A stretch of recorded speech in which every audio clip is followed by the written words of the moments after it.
There is a 70% chance that a company owes you money right now. Not a coupon. Not a discount. Actual cash sitting in a database with your name on it, waiting for you to claim it. In the United States alone, there is over $58 billion in unclaimed assets. Billion.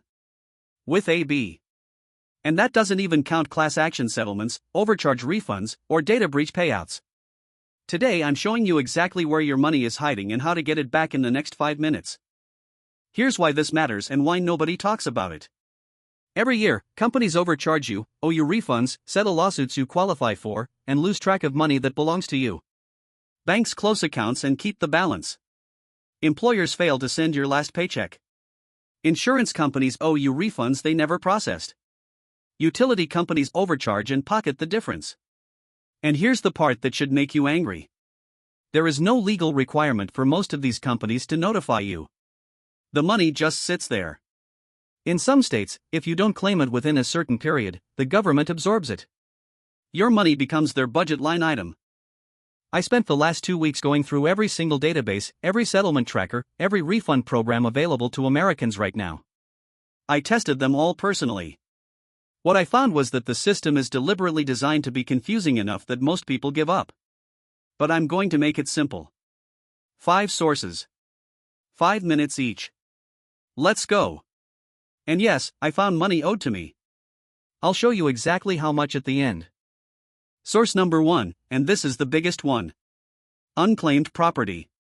Right now, every single state in the United States holds unclaimed assets belonging to its residents. Old bank accounts, uncashed checks, forgotten security deposits, insurance payouts, stock dividends, payroll checks that were never delivered. The National Association of Unclaimed Property Administrators estimates that 1 in 10 Americans has unclaimed property waiting for them. 1 in 10. The average claim? Around $350. But some people find thousands. A woman in Ohio found $40,000 from a life insurance policy her deceased husband never knew existed. A man in California discovered $6,200 from a bank account he closed in 2008 that had a remaining balance they never told him about. A college student in Texas found $1,100 from a utility deposit at an apartment she lived in 3 years ago. Here's exactly how to check. Go to missingmoney.com. This is the official multi-state search engine endorsed by the government. Type in your name and every state you've ever lived in. The claim process takes between 5 and 15 minutes depending on the state. Some require identity verification, a photo ID, maybe a utility bill. But the money is legally yours. There is no fee to claim it. And here's a critical warning. If any website asks you to pay a fee to search for unclaimed property or charges you a percentage to file a claim, that is a scam. The government databases are completely free. There are companies called asset locators that charge 10 to 35% of your claim as a finder's fee for doing something you can do yourself in 5 minutes. Don't fall for it. Source number 2. Class action settlements. And this is the one that blows people's minds. Right now, there are hundreds of active class action settlements that you probably qualify for and don't know about. Did you buy something from a specific company during a specific time period? Were you a customer of a bank that got caught overcharging? Chances are, a lawyer already sued on your behalf, won, and the settlement money is sitting in a fund waiting for claims. Here's the insane part. Most class action settlements have a claims rate of under 10%. That means over 90% of the money that was won for consumers goes unclaimed. In some cases, the leftover money goes back to the company that was sued. Let me say that again.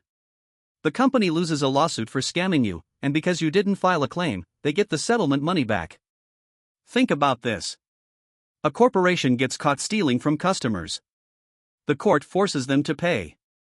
And then 90% of the victims never collect. That's not justice. That's a refund with extra steps. If you had a Facebook account between 2007 and 2022, you were eligible for up to $397 from the privacy settlement. If you bought Subway footlong subs, you might be owed money. If you used TurboTax's free filing and got steered to a paid version, there's a settlement for that too. Where to check? TopClassActions.com is the most comprehensive tracker. ClassAction.org is another excellent resource. Both let you search by company name, product category, or filing deadline. Bookmark them and check monthly, because new settlements open every single week. Source number 3. Overcharge refunds hiding in your existing accounts. Your cable company, your internet provider, your cell phone carrier, your insurance company. There is a very high probability that at least one of these is charging you for something you're not using, didn't authorize, or that they quietly raised the price on. A study by Billshark found that 80% of the bills they reviewed contained overcharges or undisclosed fee increases. 80%. The average savings when they negotiated? $300 per year. Here's the move. Pull up your last 3 months of statements for every recurring service. Look for charges labeled equipment rental, service fee, regulatory recovery, or anything you don't recognize. Call the company and ask them to explain every line item. If you find an overcharge, you're legally entitled to a refund for every month you were overcharged, not just the current month. Insurance is another goldmine. The average American overpays car insurance by $368 per year simply because they don't compare rates. Source number 4. Data breach settlements. If your personal data has ever been compromised in a data breach, and statistically it has, you may be owed money. The Equifax breach affected 147 million Americans. Settlement, up to $125 per person. The T-Mobile breach affected 76 million customers. Settlement, up to $25,000 for documented identity theft costs. Go to haveibeenpawned.com, type in your email, and it shows every known breach your information appeared in. Then cross-reference with active settlements. 5 minutes of work could mean hundreds of dollars. Source number 5. The Federal Trade Commission Refund Program. Most people don't know this exists. When the FTC catches a company engaging in deceptive practices, they often require the company to return money directly to affected consumers. The FTC has sent over $10 billion in refunds to consumers over the past decade. Go to FTC.gov/refunds. The page lists every active refund program. Search by company name or case name. It's free, legitimate, and run by the federal government. Here's the pattern. Across all 5 sources, the money exists, it's legally yours, and the claim process takes minutes. Here's your 5-minute claim checklist. 1. Go to missingmoney.com and search every name and state you've ever used.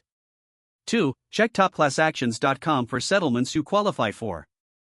3. Pull up your last 3 billing statements and look for charges you don't recognize.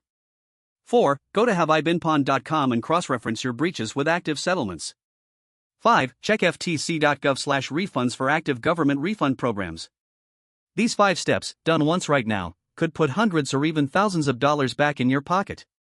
Set a reminder to repeat them every 90 days.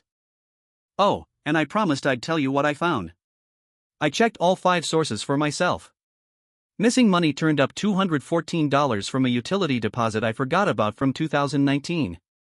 I qualify for 2 class action settlements I didn't know about. And my internet bill had a $12 monthly charge for equipment I returned 8 months ago.